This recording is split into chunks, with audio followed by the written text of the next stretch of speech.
So, আমাদের আজকের class হচ্ছে ম্যাথ লেকচার 1 এলিট ব্যাচের। অ্যান্ড টপিক হচ্ছে নাম্বারস, মানে এটা হচ্ছে ফান্ডামেন্টাল টপিক। তুমি যদি নাম্বার রিলেটেড যে টপিকগুলো আছে, প্রত্যেকটা টাইপ আছে, এগুলো ভালোভাবে বুঝো, তাহলে অন্যান্য ম্যাথের টপিকগুলো তোমার কাছে অনেক ইজি লাগবে। আর যে কোনো সাবজেক্টের ক্ষেত্রে এটা ফলো করতে হয় যে তোমাকে আগে ফান্ডামেন্টাল জিনিসটাকে এনরিচ করে তারপর যেগুলো একটু অ্যাডভান্স টপিক সেগুলোতে আগাইতে হয়। তো ম্যাথের ক্ষেত্রে নাম্বারের মধ্যে অনেকগুলা টাইপ, একটা দুইটা না, প্রায় তুমি যদি দেখো 10, 12 বা 15টার মতো টাইপ আছে। আর সারপ্রাইজিং বিষয় হচ্ছে প্রত্যেকটা টাইপই কিন্তু কম বেশি ইম্পর্টেন্ট। এক এক ইউনিটে এক একটা টাইপ থেকে কোশ্চেন আসে, কিছু টাইপ আছে ইজি, কিছু আছে তোমার মিডিয়াম, কিছু আছে আবার হার্ড লেভেল। তো সবগুলোই তোমাদেরকে করতে হয়। ঠিক আছে। সো ফার্স্টেই দেখো আমরা রিয়েল নাম্বারের একটা ট্রি দেখতে পাচ্ছি এখানে, যে রিয়েল নাম্বার দুইটা টাইপ, একটা হচ্ছে রেশনাল নাম্বার আর একটা হচ্ছে তোমার ইরেশনাল নাম্বার। বাংলায় যেটাকে আমরা বলি যে মূলদ সংখ্যা এবং অমূলদ সংখ্যা। এই অমূলদ সংখ্যাটা আমরা দেখবো, এটার এক্সাম্পল থেকে পরীক্ষা প্রশ্ন হয়। এখন আসো যে মূলদে। তো মূলদের আবার ভিতরে দেখো দুইটা পার্ট, একটা ধনাত্মক একটা হচ্ছে অধনাত্মক। তো অধনাত্মকের মানে কি, ঋণাত্মকও আছে, আবার সেখানে জিরোও হইতে পারে। তো জিরো, ধনাত্মক, ঋণাত্মক এই সব কিছুকে মিলে হচ্ছে তোমার কি হোল নাম্বার। এগুলো সবই রেশনালের মধ্যে পড়ে। আবার যেগুলো পজিটিভ বা ধনাত্মক, সেগুলোর মধ্যে দুইটা টাইপ, একটা হচ্ছে পূর্ণ সংখ্যা আর একটা হচ্ছে ভগ্নাংশ। তাই না, ফ্র্যাকশনও হইতে পারে বা পূর্ণ সংখ্যা আকারও হইতে পারে। অ্যান্ড তোমার পূর্ণ সংখ্যা যেটা, সেটার মধ্যে মৌলিক সংখ্যা থাকে, তারপরে ইউনিট বা একক আকারে থাকে, বা তোমার কম্পোজিট নাম্বার হইতে পারে, যেটা আমাদের লাগবে না, কম্পোজিট নাম্বার আমরা পড়বো না। তো এই হচ্ছে গিয়ে আমাদের ট্রি বা ক্লাসিফিকেশন বাস্তব সংখ্যার। এখন আমরা যদি শুরুতেই দেখি যে বাস্তব সংখ্যা এটাকে রিপ্রেজেন্ট করা হয় কি দিয়ে, আর দিয়ে। আর মানে কি, আর মানে হচ্ছে তোমার real number, real number. Okay.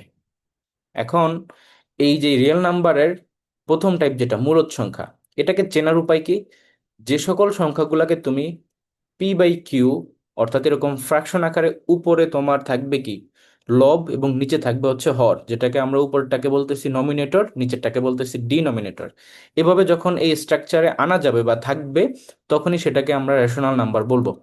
And irrational number মানে কি, যেটাকে তুমি কখনোই P/Q বা এরকম ফ্র্যাকশন বা নমিনেটর ডিনোমিনেটর ফর্মে আনতে পারবা না। এবং এটার এক্সাম্পলগুলো থেকে পরীক্ষায় প্রশ্ন হয়। তো আমরা যদি একটু দেখি, এখানে একটু ডিসকাস করি যে কোনগুলো অ্যাকচুয়ালি ইরেশনাল নাম্বার। ধরো আমি যদি বলি √2, এটা একটা ইরেশনাল নাম্বার, কারণ √2কে কখনোই তুমি দুইটা সংখ্যার ভগ্নাংশ ফর্মে লিখতে পারবে না, √2 একটা ভ্যালুও আছে। এটা কত বলো তো, 1.414, কিন্তু এটা কিন্তু অনেক বিস্তৃত, মানে এটার যে শেষ কথা এটা আমরা বলতে পারবো না। আবার ধরো এই যে পাই সংখ্যাটা, পাইকে আমরা পাই কোথায়, যখন আমরা এই যে বৃত্তের পরিধি, বৃত্তের ক্ষেত্রফল বের করতে চাই, পায়ের স্কোয়ার বা 2πr, তখন আমাদের এটা আসে। ইনফ্যাক্ট পায়ের ডেফিনেশনও কিন্তু ওই সার্কেল বা বৃত্তের সাথে রিলেটেড। ডেফিনেশনটা হচ্ছে যে একটা বৃত্তের যে পরিধি, এটাকে ইংলিশে বলা হয় তোমার সার্কামফারেন্স। এই পরিধি পুরোটা, পুরো যে গোল লেন্থটা, এটাই হচ্ছে পরিধি। এবং বৃত্তের যদি তুমি একদম মাঝ বরাবর কেন্দ্র দিয়ে একটা লাইন টানো দুই পাশে পরিধির উপরে, তাহলে যে লাইনটা আমরা পাই সেটাকে আমরা বলতেছি ব্যাস, ইংলিশে বলে ডায়ামিটার। তো এই যে পরিধি এবং ব্যাসের যে অনুপাতটা, তুমি যদি একটাকে ভাগাকারে লিখো, অর্থাৎ উপরে দিবা হচ্ছে 2πr যেটা পরিধি, আর নিচে দিবা হচ্ছে কি তুমি ব্যাস বা ডায়ামিটার। তো ডায়ামিটার যদি হয় ব্যাস, তাহলে সেখানে কয়টা ব্যাসার্ধ থাকে বলো তো, একটা ব্যাসের মধ্যে কয়টা ব্যাসার্ধ থাকে? দুইটা ভাই। দুইটা। কারণ এই পাশ ওই পাশ তুমি যদি কেন্দ্র থেকে দেখো, এই পাশ থেকে ওই পাশ কানেক্ট করতেছে, তার মানে দুইটা। তার মানে ডি, যেটাকে তুমি লিখতে পারো 2r। তাহলে এই যে 2 কাটা চলে যায় এবং আর কাটা চলে যায়, সেখান থেকে এই পাইটা আসে। তার মানে পাইয়ের ডেফিনেশন হচ্ছে যে একটা বৃত্ত বা সার্কেলের সার্কামফারেন্স বা পরিধি এবং তার যে ব্যাস বা ডায়ামিটার, তার অনুপাত বা তার ভাগ, ভাগ ফরম্যাটে যা আসে সেটাই হচ্ছে কি পাই। এখন পাইয়েরও কিন্তু একটা ভ্যালু আছে, সেটা হচ্ছে তোমার 3.14159, এভাবে করে অনেক দূর পর্যন্ত। তো যেহেতু 159, এই জন্য আমরা 1416 ধরি, এভাবে করে আমরা ক্যালকুলেট করি যে কোনো যখন ম্যাথ করার প্রয়োজন হয়। বাট এই পাইরও কিন্তু ভ্যালু কোথায় গিয়ে অ্যাকচুয়ালি শেষ হবে, সেটা কিন্তু বের করা মুশকিল বা এখনো বের করা যায়নি। তো এই যে এই জিনিসগুলো, এগুলোই হচ্ছে তোমার ইরেশনাল, যেটাকে তুমি দুইটা ভগ্নাংশ আকারে বা উপরে নিচে লব হর আকারে লিখতে পারতেছো না। এখন একটা জিনিস যদি তোমাদেরকে জিজ্ঞেস করি, যে আমরা যখন 19-এর বই পড়ছিলাম জেনারেল ম্যাথ, সেখানে ছিল যে পাই সমান আমরা 22 এবং 7-এর অনুপাত ধরছিলাম, যে 22/7। এটা কি তোমাদের মনে আছে? জি ভাইয়া, লিখতাম। ওকে, তো সেটা যদি মনে থাকে তাহলে তুমি প্রশ্ন করতে পারো যে ভাইয়া 22/7 তো আমরা লিখছি, তাহলে এটা তো P/Q ফর্মে চলে আসছে, তাহলে সেটা কেন মূলদ হলো না? তো ওইখানে 22/7 ওটা কিন্তু অ্যাজিউম করে নেওয়া হয়েছে যে ধরো একটা বৃত্ত যদি তোমার পরিধি হয় 22 মিটার এবং তার মাঝখানে ব্যাস যদি হয় 7 মিটার, তো তখন ওইটা থেকে পাইটাকে তুমি বের করে আনতে পারো বা ওই জিনিসটা বৃত্তাকার বা গোলাকার হবে। তুমি যদি পাইয়ের রেশিও এইভাবে না মিলাও তাহলে সেটা কখনোই গোলাকার হবে না, সেটা এরকম চ্যাপ্টা হয়ে যাবে বা ডিম্বাকার হয়ে যাবে। মানে পাইয়ের ভ্যালু এখানে মেনটেন হইতে হবে। কথা কি বোঝা গেছে পরিধি এবং ব্যাসের ক্ষেত্রে মাঝখানটায়? আচ্ছা, এরকম আরো আছে যেমন ই সংখ্যাটাকে আমরা লগের ক্ষেত্রে ইউজ করি, যেটা হচ্ছে তোমার লগের ভিত্তি হয় 10, আর একটা হচ্ছে তোমার লগের ভিত্তি হয় যেটাকে আমরা ন্যাচারাল লগ বলতেছি। তো এই যে এরও একটা ভ্যালু হচ্ছে তোমার 2.818 এরকম একটা ভ্যালু আসে, কিন্তু এটাও অনেক দূর পর্যন্ত বিস্তৃত। হ্যাঁ, আচ্ছা। আবার ধরো আমি যদি বলি √3, সেটাও কিন্তু অমূলদ হবে। বা আমি যদি √5 বলি সেটাও অমূলদ হবে। বাট যদি বলি ধরো √16, তাহলে সেটা কি হবে বলো তো? √16, 16, মূলত তখন মূলদ হবে, কারণ সেটা পূর্ণ মূলত সংখ্যাতে চলে আসছে 4। আর 4কে তুমি 4/1 লিখতে পারো, P/Q তে আনতে পারো, তাই।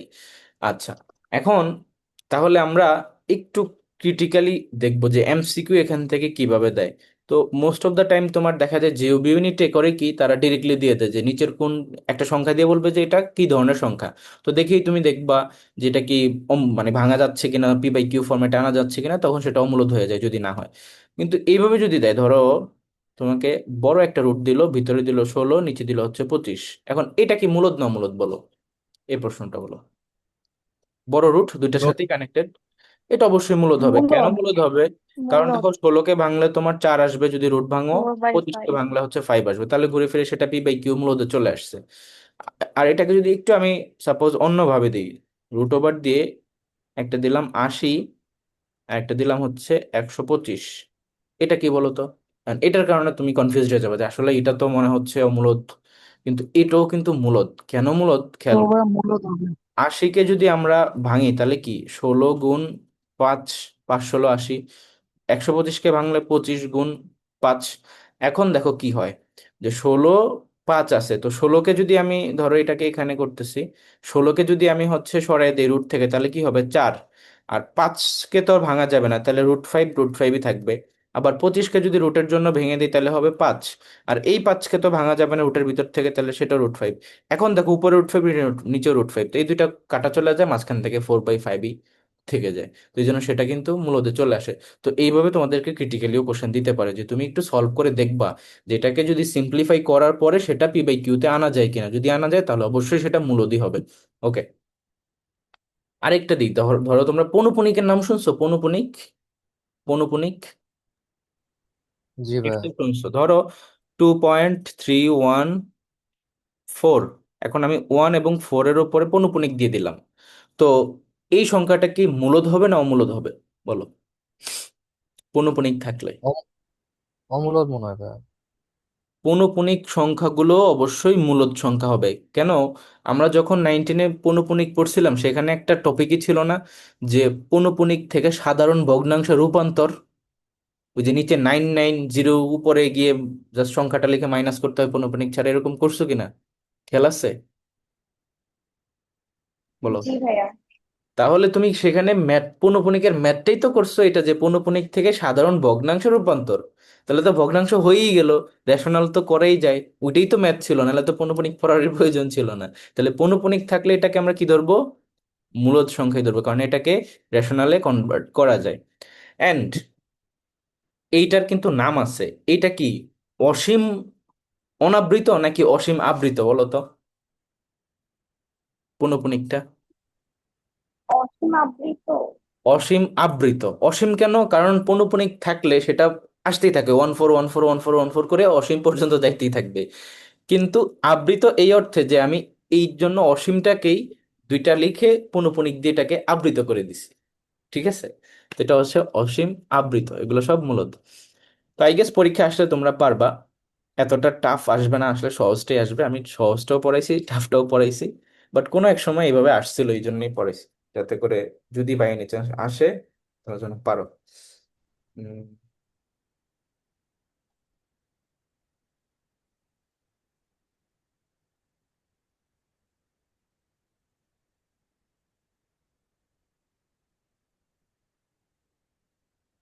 একজন গ্রুপে কি লিখলো?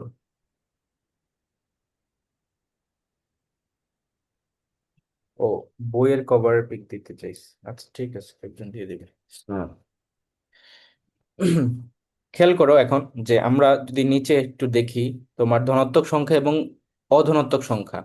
তো এটাকে যদি আমি এভাবে লিখি, ধরো জিরো, এর পাশে পজিটিভ, এর পাশে নেগেটিভ, এই তিনটা জিনিসকে একসাথে কি নাম্বার বলা হয় জানো? এই তিনটা জিনিসকে একসাথে বলা হয় তোমার হোল নাম্বার। হোল নাম্বার, মনে থাকে যেন। আর হোল নাম্বারের মধ্যে সবই থাকে, ধনাত্মক, জিরো এবং ঋণাত্মক।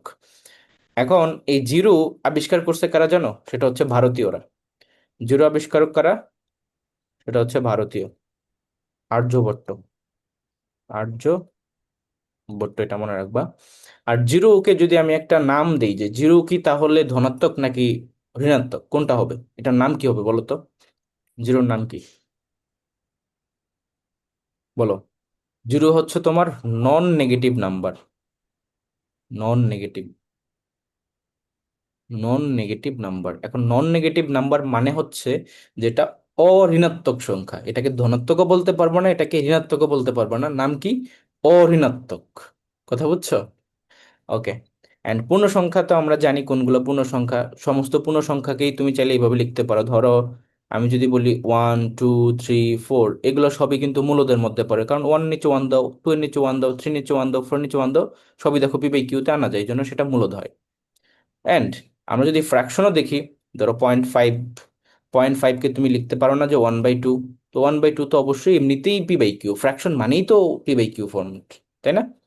আবার ধরো তোমার এরকম মৌলিক সংখ্যা যদি বলি, সেগুলোও কিন্তু এই যে এই পূর্ণ সংখ্যার মধ্যেই আসে, তাই সেগুলো কি মূলদ সংখ্যা হয়। মৌলিক সংখ্যা কোনগুলা?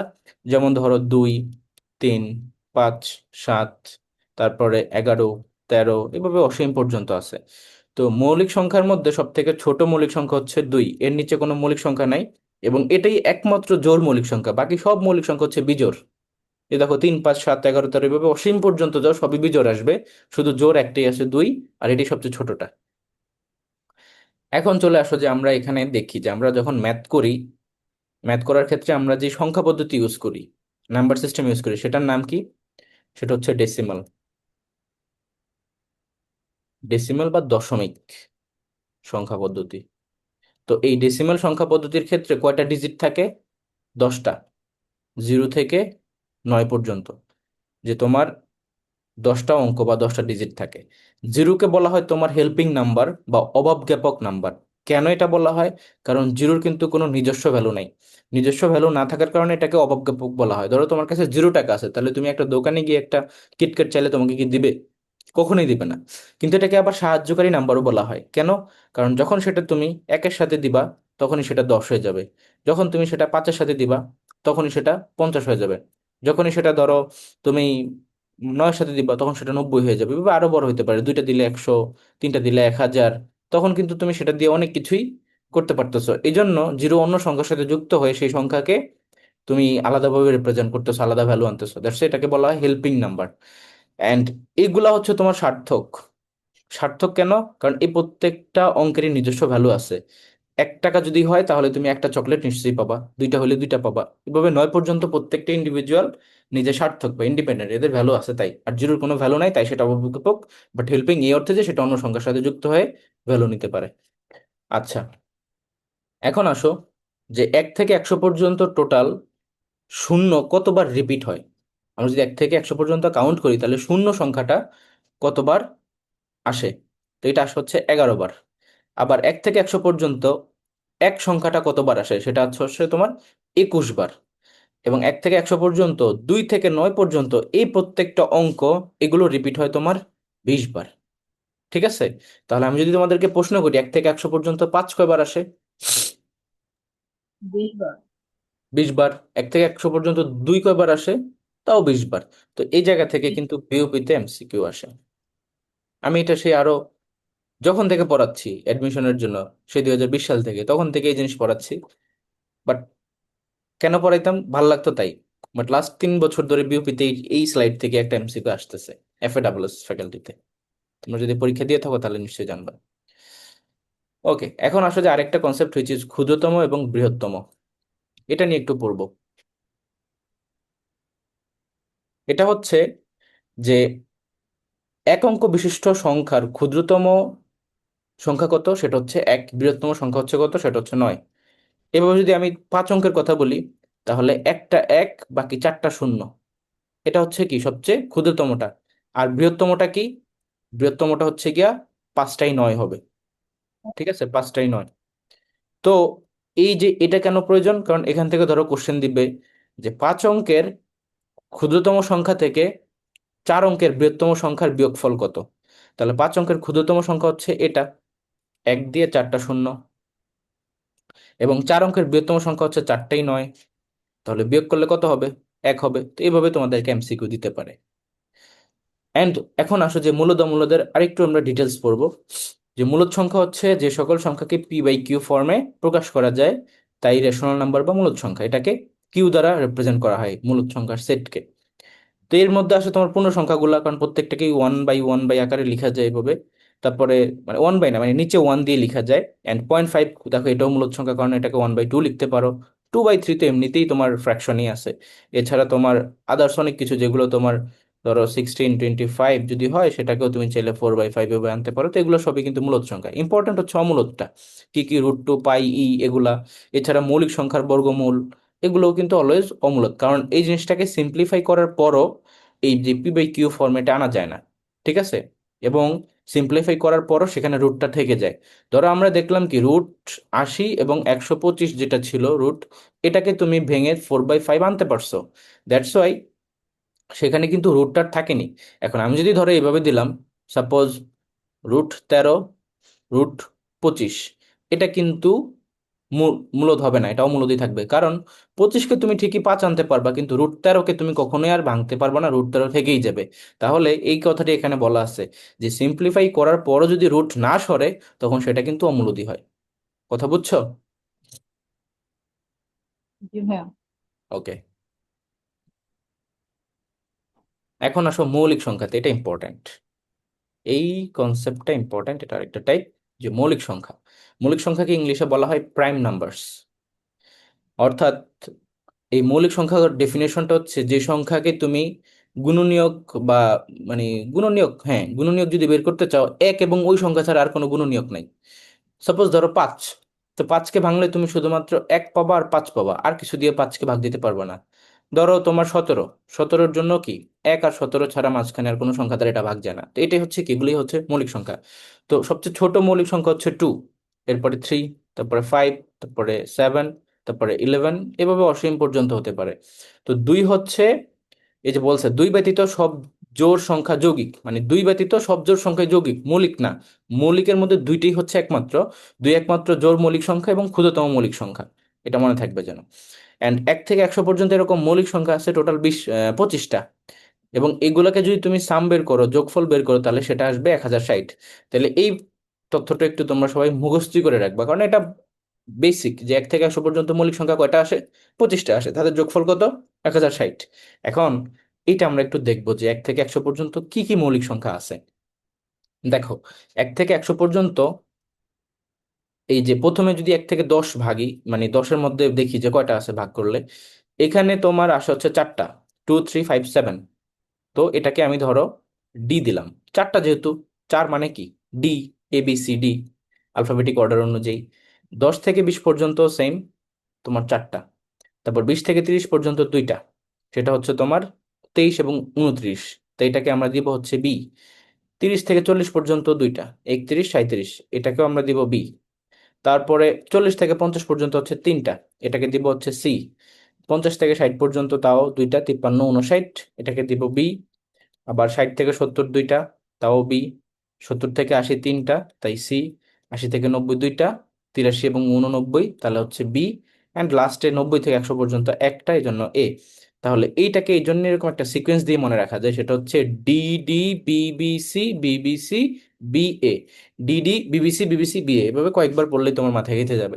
বা এটাকে তুমি 4, 4 এভাবে মনে রাখতে পারো, 4, 4, 2, 2, 3, আবারও 2, 2, 3, আবার 2, 1, এভাবে করে মনে রাখতে পারো, যেটা তোমার জন্য সুবিধা হয়। তো এখন এখান থেকে এমসিকিউ কিভাবে আসবে? এমসিকিউ এভাবে আসবে যে বলবে 20 থেকে 60 পর্যন্ত কতগুলো মৌলিক সংখ্যা আছে। তখন তুমি কি দেখবা, যে 20 থেকে 60, তাহলে এটা হচ্ছে 1 থেকে 10-এর গড়, এটা হচ্ছে 10 থেকে 20-এর গড়। 20 থেকে 60 বলছি, তাহলে 20 থেকে 30, 30 থেকে 40, 40 থেকে 50, 50 থেকে 60, তার মানে এই যে চারটা হিসাব হবে। তাহলে 2 2 4, 8 3 7, 8 2 কত, 9টা।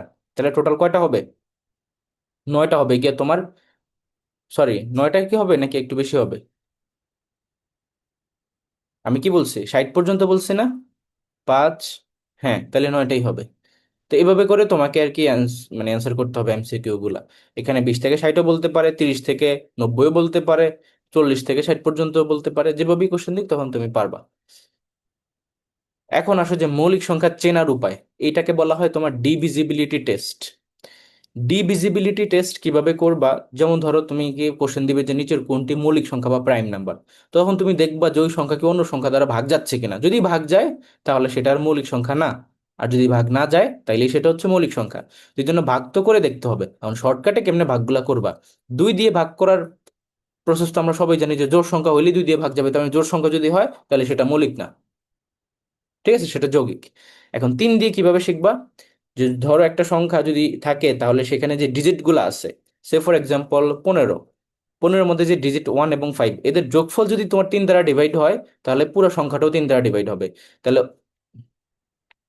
হাত ব্যথা করতেছে, তাহলে 6 হয়, এটাকে 3 দ্বারা ডিভাইড করলে 2, তার মানে কি 15 3 দ্বারা অবশ্যই ডিভিজিবল হবে। একটা বড় সংখ্যা নেই, ধরো 162, এটা তো হবেই না, কারণ এটা তো মৌলিক না, কারণ জোড় সংখ্যা কি মৌলিক হয়? অন্য কিছু দিই।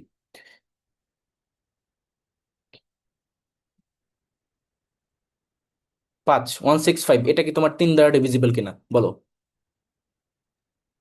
হ্যাঁ। কারণ কি, এদের যোগফল কত আসে? 12, 12 কি 3 দ্বারা ভাগ যায়? হ্যাঁ যায়, তার মানে এটাও 3 দ্বারা অবশ্যই ভাগ যাবে। তো এই জন্য তুমি ডিভিজিবিলিটি টেস্টের ক্ষেত্রে 3 একটা মনে রাখবা, যে sum of the digits are divisible by 3, then the number is also divisible by 3। আর 4-এর ক্ষেত্রে হচ্ছে লাস্টের দুইটা সংখ্যাকে তুমি 4 দ্বারা ডিভাইড করে চেক করবা, তাইলেই হবে। লাস্টের যে কোনো দুইটা, ধরো আমি বললাম 213, তো 136, এটা কি 4 দ্বারা ডিভিজিবল? অবশ্যই 4 দ্বারা ডিভিজিবল, কারণ লাস্টের দুইটা যেহেতু 4 দ্বারা ভাগ যাচ্ছে তার মানে পুরোটাই যাবে। তুমি চাইলে ক্যালকুলেটরে চেক করতে পারো। 5-এর ক্ষেত্রে তো ভেরি সিম্পল, লাস্টে 5 অথবা 0 থাকতে হবে, আদারওয়াইজ 5 দ্বারা ডিভিজিবল কখনই হবে না।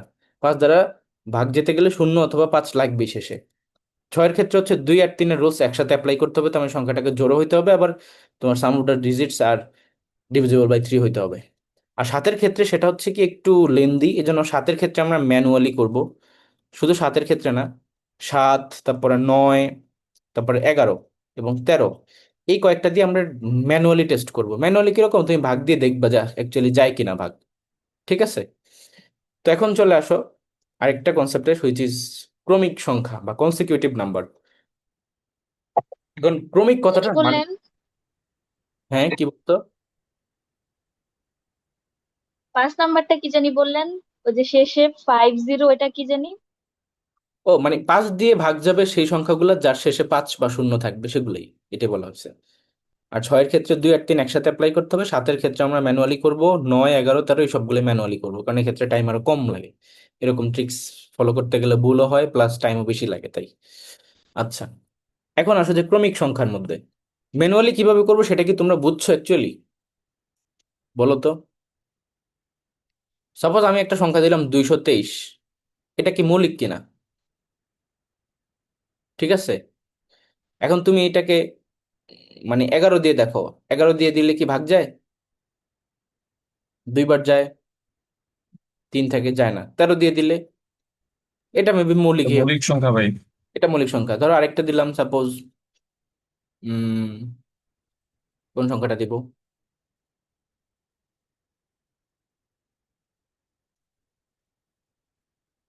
এই যে ধরো 143, 143, এটাকে তুমি কিন্তু ভাগ দিয়ে চেক করবা কিভাবে, তুমি যদি 11 দিয়ে টেস্ট করো, তাহলে 11 দিয়ে এটাকে যদি ডিভাইড করো, প্রথমে যাবে একবার, হাতে থাকবে 3, 33-এর মধ্যে যাবে 3 বার, হ্যাঁ যাচ্ছে, 11 13 দিয়ে যাচ্ছে। তো এইভাবে ম্যানুয়ালি করে দেখবা, ঠিক আছে? এখন আসলে যে কনসিকিউটিভ নাম্বার বা ক্রমিক সংখ্যার টাইপটাতে, কনসিকিউটিভ নাম্বার মানে হচ্ছে পরপর, মানে একটা পরপর। যেমন যদি বলি যে আমরা কনসিকিউটিভ নাম্বার কি কি, তাহলে আমরা স্বাভাবিকভাবে চিন্তা করি 1 2 3 4 5 6 করে এভাবে অসীম পর্যন্ত যাবে। তো এটাকে রিপ্রেজেন্ট করতে পারি কিভাবে, এক্স, এক্স+1, এক্স+2, এক্স+3, এক্স+4 এভাবে করে অসীম পর্যন্ত। এখন যদি আমি কনসিকিউটিভ ইভেন বলি, মানে কনসিকিউটিভ জোড় সংখ্যা বলি, তাহলে কি 2 4 6 8 10 12 14 16 এইভাবে করে অসীম পর্যন্ত। তো কনসিকিউটিভ ইভেন বললে সেক্ষেত্রে গ্যাপ থাকে কত করে, গ্যাপ হচ্ছে তোমার 2 করে। তো এই জন্যই তোমার এক্স+2, এক্স+4, এক্স+6 এভাবে করে আসতে হয় এটার রেঞ্জটা। বাট এখানে বলো তো এই এক্স এর ভ্যালু কত? 2। 2। ঠিক আছে, এক্স এর ভ্যালু কিন্তু 2। এখন যদি বলা হয় যে তোমার কনসিকিউটিভ অড, তাহলে তোমার সেক্ষেত্রেও কিন্তু গ্যাপ 2ই থাকে। কেন গ্যাপ 2ই থাকে? তুমি কনসিকিউটিভ অড যদি তুমি একটু দেখো, 1 3 5 7 9 11 13 এভাবে করে অসীম পর্যন্ত, তাহলেও কিন্তু প্রত্যেকটার মাঝখানে গ্যাপ 2ই থাকতেছে। তার মানে সেক্ষেত্রেও সিকোয়েন্সটা এভাবে আসবে, এক্স+2, এক্স+4, এক্স+6 এভাবে অনেক দূর পর্যন্ত। নাও ইভেন এবং অড দুইটার ক্ষেত্রেই কিন্তু তোমার সিকোয়েন্স সেমই থাকতেছে, বাট ডিফারেন্সটা হচ্ছে ইভেনের ক্ষেত্রে প্রথমে এক্স এর ভ্যালু তুমি 2 নিচ্ছ, অডের ক্ষেত্রে তুমি প্রথমে এক্স এর ভ্যালু ওয়ান। কত নিচ্ছ, এখানে 1 নিচ্ছ। বাকি সব কিন্তু সেম। এই জন্য ম্যাথ করার ক্ষেত্রে তুমি যেভাবে সংখ্যা, তোমাকে যেভাবে বলা হবে তুমি সেভাবে সংখ্যা নিয়ে তারপর তুমি সিকোয়েন্সটা সাজাবা। এখন আসো যে ক্রমিক সংখ্যার আরেকটা ছোট টাইপ, যে দুটি ক্রমিক সংখ্যার বর্গ বিয়োগ করলে ওই ক্রমিক সংখ্যার যোগফল পাওয়া যায়। ধরো ক্রমিক সংখ্যা হচ্ছে 2 3। এখন 2 এর বর্গ হচ্ছে 4, 3 এর বর্গ হচ্ছে তোমার 9। যদি দুইটাকে তুমি দেখো যে এদের বর্গের বিয়োগফল কত আসে, যে সেটা হচ্ছে তোমার আসবে, ধরো এটা এভাবেই লিখলাম আর কি, 5 আসবে, রাইট? 5 আসবে। আবার দেখো তুমি যদি এই দুটাকে সাম করো, তাহলেও কিন্তু তোমার 5ই আসতেছে। তো এটাই বলা হয়েছে, এভাবে তুমি বড় সংখ্যা নিলেও সেমই হবে। 7 8 9, 7 7 49, 8 8 64। তাহলে বিয়োগ করলে যা আসবে তা দেখবা যে তুমি 15ই আসতেছে, তাদের যোগফলের সমানই আসবে। এখন আসো যে এই টাইপটা বর্গের অন্তর, এবং এইটা খুবই ইম্পর্ট্যান্ট। এটা খুবই ইম্পর্ট্যান্ট, এটা থেকে একটা এমসিকিউ যেতে আসে বি ইউনিটে। তো এই টাইপটা হচ্ছে বর্গের অন্তর যদি দেওয়া থাকে, তাহলে তুমি সেখান থেকে ওইটার ক্ষুদ্রতম সংখ্যাটা এবং বৃহত্তম সংখ্যাটা কিভাবে নির্ণয় করবা। তো ক্ষুদ্রতম সংখ্যাটা নির্ণয় করা খুবই সহজ, বর্গের অন্তর থেকে 1 বিয়োগ করে তুমি দেন সংখ্যাটাকে 2 দ্বারা ডিভাইড করবা। আর বর্গের বৃহত্তম সংখ্যাটা বের করার জন্য তুমি অন্তর থেকে 1 যোগ করে 2 দ্বারা ডিভাইড করবা। ফর এক্সাম্পল আমি যদি বলি দুটি ক্রমিক সংখ্যার বর্গের অন্তর হচ্ছে তোমার 199, তাহলে সংখ্যা দুটি কি কি? তো সেক্ষেত্রে তোমার একটা সংখ্যা, মানে ক্ষুদ্রতম সংখ্যাটা হবে 199 - 1 / 2, এবং বৃহত্তম সংখ্যাটা হচ্ছে তোমার 199 + 1 / 2। তাহলে এটা হবে 100, আর এটা হবে গিয়ে তোমার 99। এভাবে আর কি তোমাকে অ্যান্সারটা করতে হবে। ঠিক আছে, প্রশ্নের মধ্যে বর্গের অন্তর দেওয়া থাকবে আর বলবে যে ক্ষুদ্রতম বা বৃহত্তম সংখ্যা কি। তারপর দেখো ভাজক সংখ্যা নির্ণয়ের একটা টাইপ আছে, এটা থেকেও মাঝে মধ্যে কোশ্চেন হয়, তো আমরা একটু শিখে রাখবো। তো ভাজক সংখ্যা নির্ণয়ের জন্য প্রথমে আমাদেরকে লসাগু করতে হবে, যেটাকে ইংলিশে বলা হয় এলসিএম, মানে লিস্ট কমন মাল্টিপল। লসাগু বের করতে হয়, কিভাবে বের করতে হয় আমরা সবাই জানি। সাপোজ ধরো যদি 24 হয়, এটা লসাগু করবে এইভাবে, 2 দিয়ে করলে এটা 12, আবার 2 দিয়ে করলে 6, আবার 2 দিয়ে করলে 3। তাহলে এখানে 2 আসছে 3 বার, 3 আসছে একবার।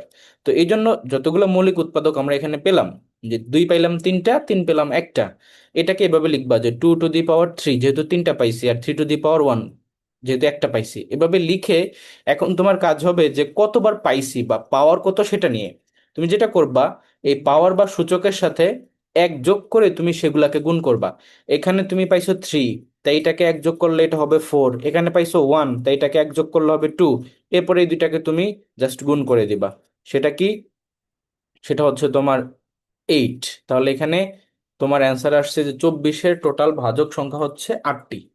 ধরো আমি তোমাকে 32টা দিলাম, তাহলে ভাজক সংখ্যা কয়টা হবে এটা তোমরা কেউ একজন করো তো। 32।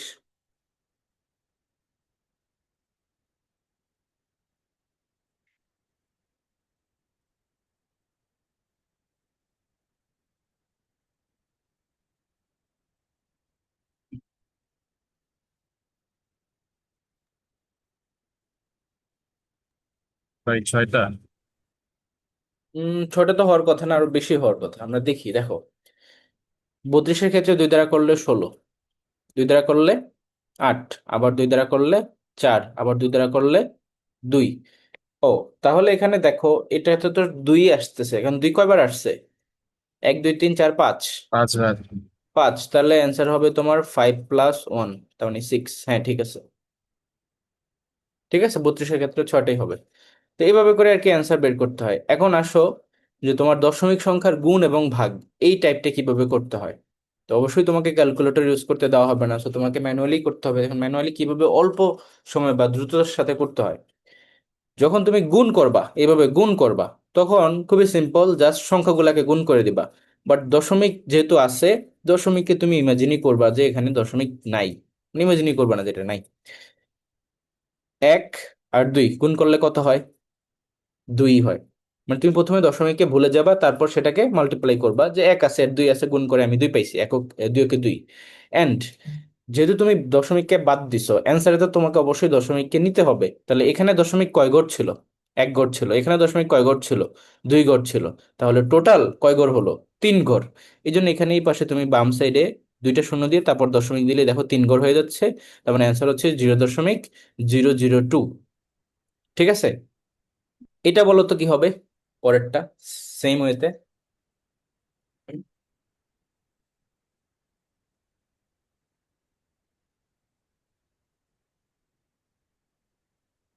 চারটা শূন্য করে 18 হবে। হ্যাঁ দেখো, 6 আর 3কে মাল্টিপ্লাই করলে আমরা কত পাবো? 18। এখানে আছে 2 ঘর, এখানে আছে 4 ঘর, মানে টোটাল 6 ঘর হবে। তো 2 ঘর অলরেডি আছে, আরো 4টা শূন্য, এরপর তো শূন্য। সেটা হচ্ছে অ্যান্সার। তো এটা তোমরা নিজেরা হোমওয়ার্ক করবা। আর এটা দেখো ভাগ, তো ভাগের নিয়মটা হচ্ছে খুবই সিম্পল, তুমি উপর নিচে আকারে লিখবা, তাহলে ইজি হবে। এখানে 0.03, অ্যান্ড এটা হচ্ছে 0.3টা জিরো, তারপরে 6, তাই না? তো ভাগের ক্ষেত্রে নিয়মটা হচ্ছে যে উপরে যত ঘর আছে দশমিকের, নিচেও ঠিক তত ঘর সেম হইতে হবে। তাহলে উপরে আছে 2 ঘর, নিচে আছে 4 ঘর, তার মানে উপরে কম। এখন দশমিকের সংখ্যার ডান পাশে যদি শূন্য অ্যাড করা হয়, তাহলে কি দশমিকের ভ্যালুর কোনো পরিবর্তন হয়? বলো। আমি যদি এই 2 এর পরে 1000টা শূন্য দিই, তাহলে কি কোনো সমস্যা আছে? এই 18 এরপরে যদি 1000টা শূন্য দিই, কোনো সমস্যা নেই। তো এখানে আমি ঘর সমান করার জন্য আরো 2টা শূন্য দিয়ে দিলাম, তাহলে এই পাশেও 4টা ঘর হলো, এই পাশেও 4টা ঘর হলো। এখন তুমি দশমিককে ভুলে যাবা। ভাগের ক্ষেত্রে নিয়মটাই এটা, যে ঘর সমান করে দেন দশমিককে ভুলে যাবা। তাহলে এটা হবে উপরে 300, নিচে হবে 6। কারণ দশমিককে যদি ভুলে যাই, তাহলে এখানে সংখ্যাটা দাঁড়ায় 300, আর এটা তো 0 0 বামের গুলোর ভ্যালু থাকে না, এই জন্য এটা হচ্ছে 6। এখন 6 দিয়ে যদি তুমি 300কে কাটো, কত হবে বলো? 50। 6 50-এ 300, তাহলে অ্যান্সার হচ্ছে 50।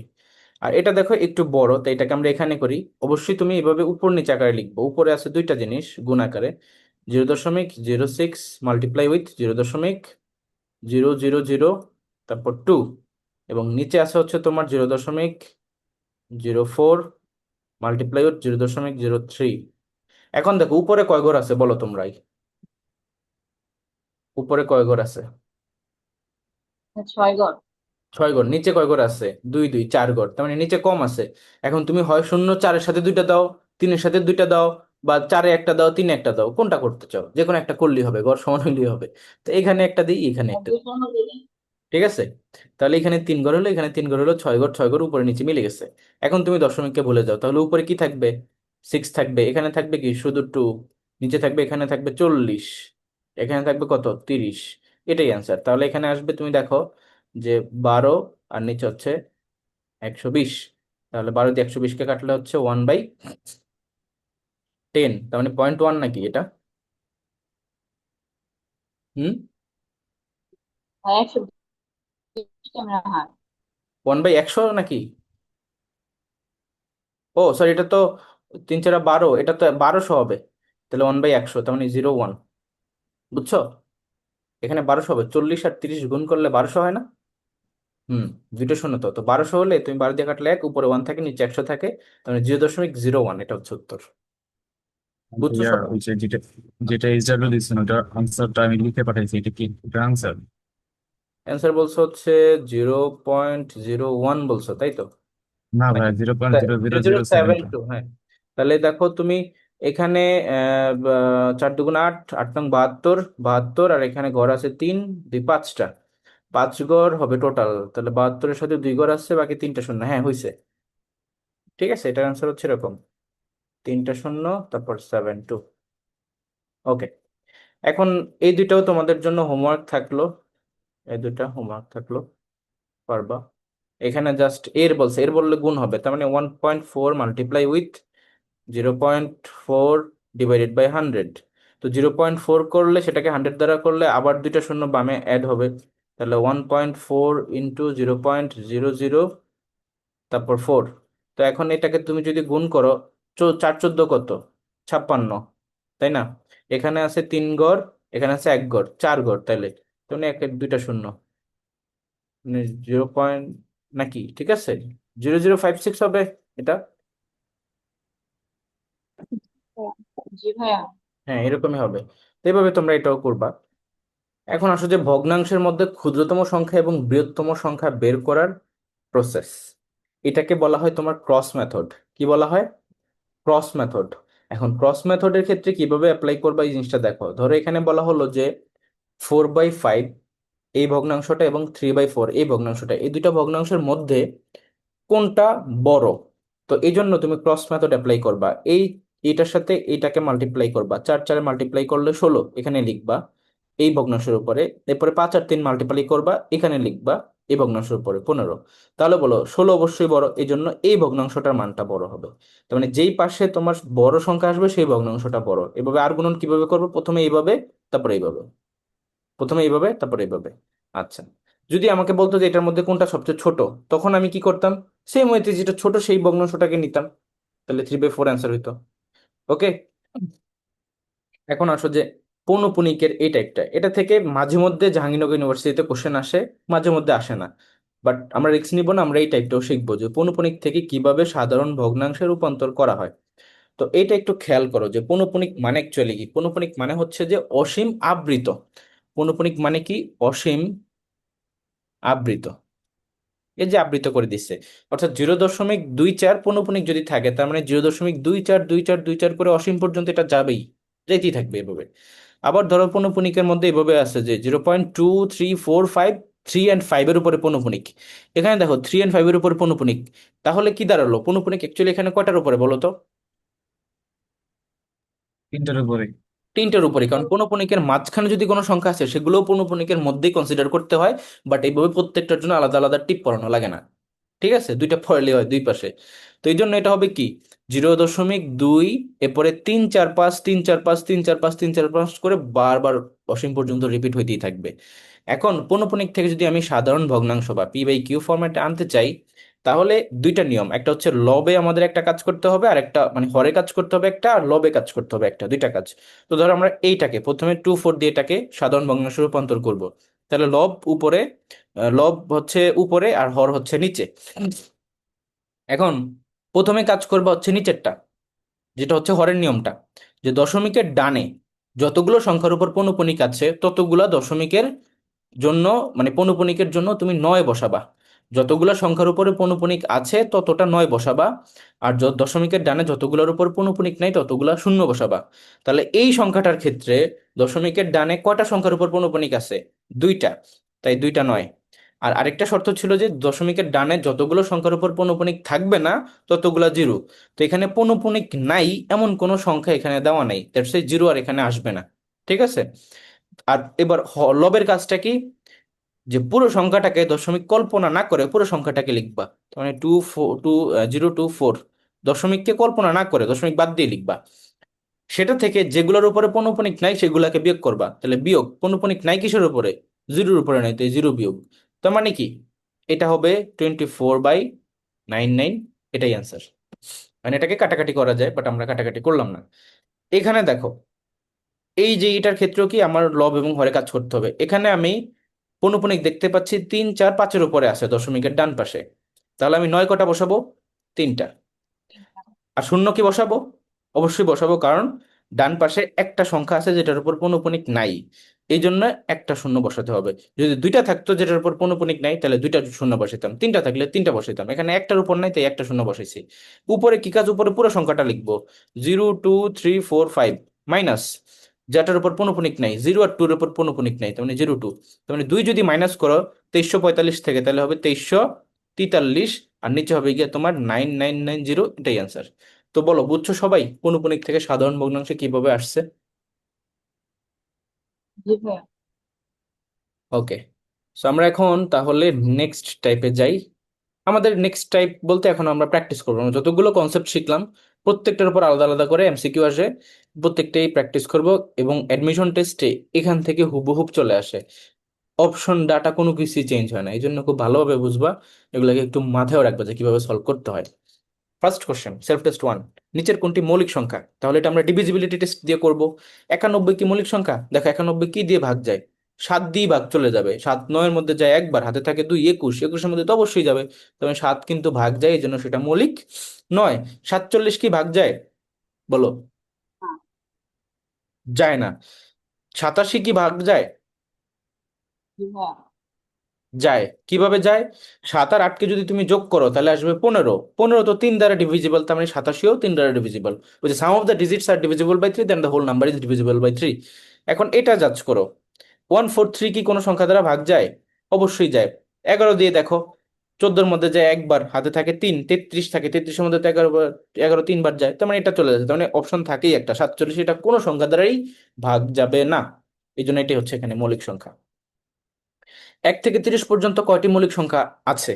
তো আমাকে ওই যে টেকনিকটা মনে রাখতে হবে, সেটা কি ছিল? ডিডি, বিবিসি, এরপরে আবারও বিবিসি, তারপরে বিএ। 10টি। তাহলে 1 থেকে 30 10টি ভাই। পর্যন্ত বলছে, তাহলে এইটা এইটা আর এইটা, তাহলে 4 4 আর হচ্ছে 2, তাহলে কয়টা হয়? 10টা।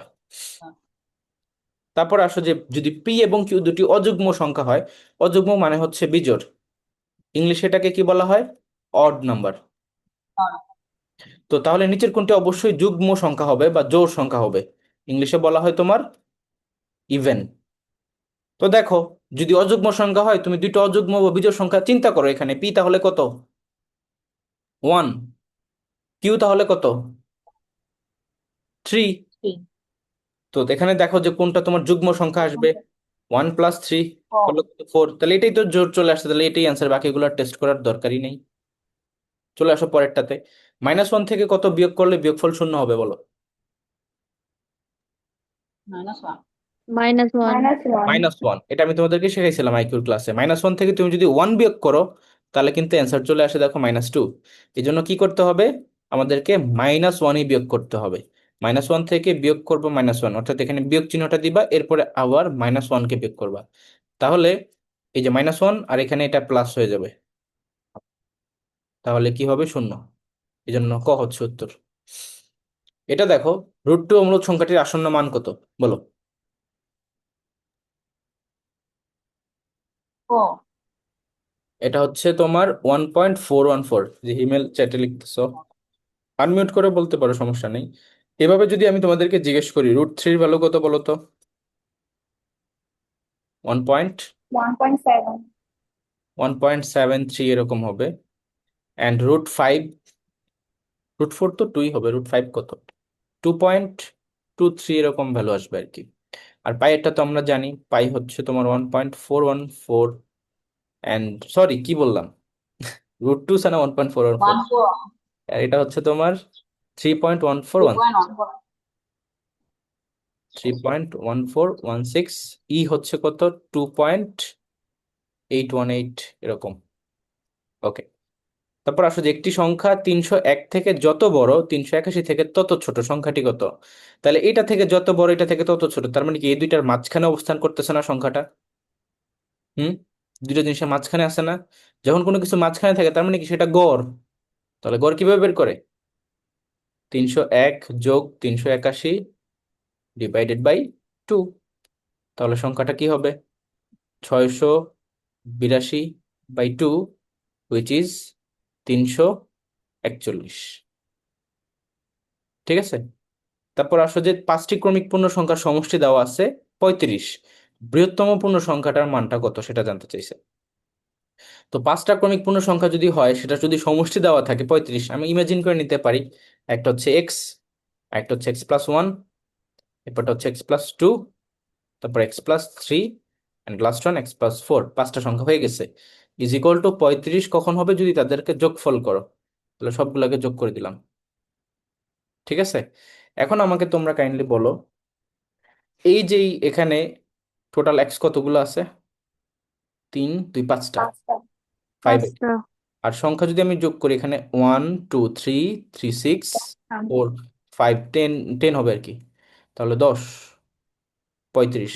তাহলে 5x ইকুয়াল টু হবে তোমার 25, অতএব x ইকুয়াল টু 5।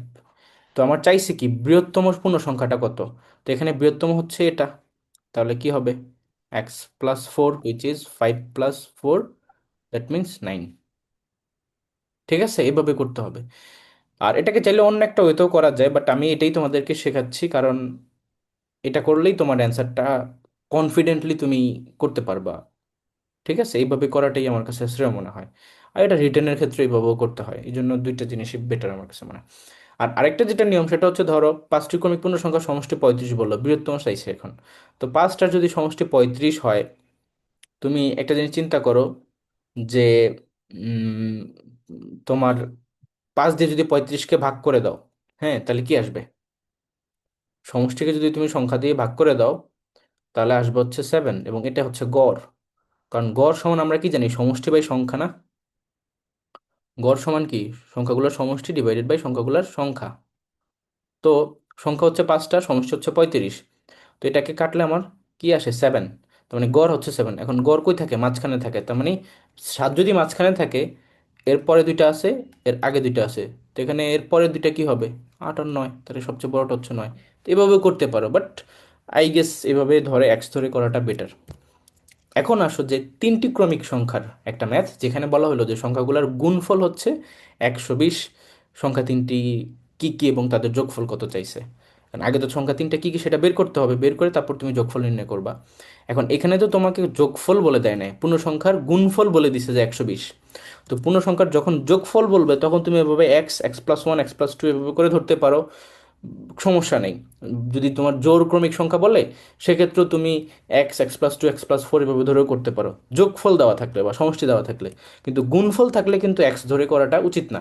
কেন উচিত না? ধরো তুমি যদি যোগ গুণফল থাকে, তাহলে এক্স গুণন এক্স প্লাস ওয়ান, আবার ধরো এক্স প্লাস টু এভাবে করো, তাহলে দেখো এক্স কিউব চলে আসতেছে, ব্লা ব্লা, অনেক বড় হয়ে যাবে। মানে ওটা করতে তোমার সময় লেগে যাবে প্রায় 15 থেকে 20 মিনিট।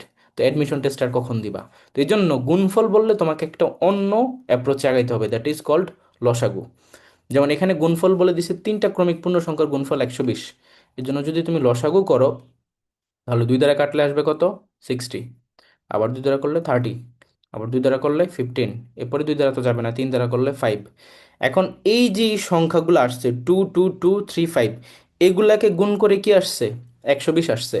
বাট আমার প্রশ্নে বলছে যে তিনটা সংখ্যার গুণফলে 120 আসছে। তার মানে এখানে আছে পাঁচটা, এই পাঁচটাকে কি তিনটা বানান যায় না? বলো, পাঁচটাকে কি তিনটা বানান যায় কিনা? অবশ্যই যায়। কারণ একটা অলরেডি 5 আছে। তাহলে এই দুইটাকে একটা বানাই, এই দুইটাকে একটা বানাই। তাহলে এখানে আসবে 4, এখানে আসবে 6। দেখো 4, 5, 6 ক্রমিক মিলে গেছে। তার মানে 4, 5, 6কে যদি তুমি মাল্টিপ্লাই করো, সেক্ষেত্রে 120 আসবে। তো এখানে বলছে যে সংখ্যা তিনটার যোগফল কত? তাহলে 4 + 5 + 6 এর যোগফল কত আসে? 15। এটা হচ্ছে উত্তর। তো হ্যাঁ, তুমি সিক্স ভাই, কেমনে হয়েছে? এখানে তো 6 আসে না, 5 আসে, 3 2। কই? 6 আর তো। 2 3 যোগ করলে তো 5 আসে। 2 3 যোগ করলে 5 আসে মানে? না, ভাই, আপনি আপনি যে দুই 6 দুই যোগ লিখছেন, করে আপনি 4 5। করছেন, আর 3 আর 2 যোগ করে 6 লিখছেন।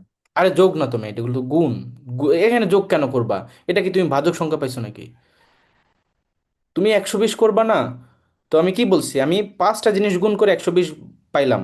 এখন আমি বলছি যে তিনটা জিনিস গুণ করে তুমি 120 করবা। তাহলে এগুলোকে আমি তিনটা বানাই ফেলছি, পাঁচ তো একটা আশি। আর 3 আর 2 করলে হচ্ছে তোমার 6, 2 আর 2 করলে হচ্ছে 4। যোগ কেন বুঝতে করতে পারছি ভাই। যাবা? বুঝো নাই? যোগ তো করবা হচ্ছে এই যে ক্রমিক সংখ্যা তিনটা বের করার পরে তোমাকে ম্যাথে বলছে যোগ করতে, তাই তুমি যোগ করবা। অ্যান্সার বের করার পরে এগুলোই আমাদের অ্যান্সার, যে সংখ্যা তিনটা কি কি? 4, 5, 6। তো এরপরে এটাকে যোগ করতে বলছে নাকি এরপরে এটাকে তুমি মানে এটা মানে ফুটবল খেলবে এটা দিয়ে, দ্যাটস ভিন্ন জিনিস। অ্যান্সার বের করতে পারলেই হয়েছে। তো এই জন্য আমরা যেটা করব যে লসাগু করব। অ্যান্ড এখানে 5 হচ্ছে একটা সংখ্যা, 2 আর 3 গুণ করে 6 একটা সংখ্যা, 2 আর 2 গুণ করে 4 একটা সংখ্যা। তো 4 5 6 ক্রমিক এবং এদেরকে গুণ করলে 120 হয় এটা। এখন তোমাকে 120-এর জায়গায় অন্য সংখ্যাও দিতে পারে, তখন তুমি এভাবে লসাগু করে অনেকগুলো আসবে, সেটাকে তোমার যতগুলো ক্রমিক বলবে ততগুলাকে তুমি কনভার্ট করে নিতে ট্রাই করবা। ঠিক আছে? আর ম্যাথের ভাইয়া স্ট্রাকচার 3 ওইভাবেই আমরা দেওয়া তাহলে থাকে। 3 আর 2 এর সাথে গুণ করলে হবে না? কি বুঝিনি? ভাইয়া 5 একটা সংখ্যা, 3 একটা সংখ্যা, আর 3 আর 2 একসাথে গুণ করে হবে না? আচ্ছা, 5 একটা 3 একটা, তাহলে কি হলো, 3 আর 5 আরেকটা হলো 6, তাই না? তো 3 5 6 কি তোমার কখনো ক্রমিক সংখ্যা? বলো। তাহলে তো তোমার ম্যাথ হবেই না। তখন তোমার অ্যান্সার কি আসবে, যোগফল। 5 আর 6 হচ্ছে তোমার 11, 11 আর 3 হচ্ছে কত, 14।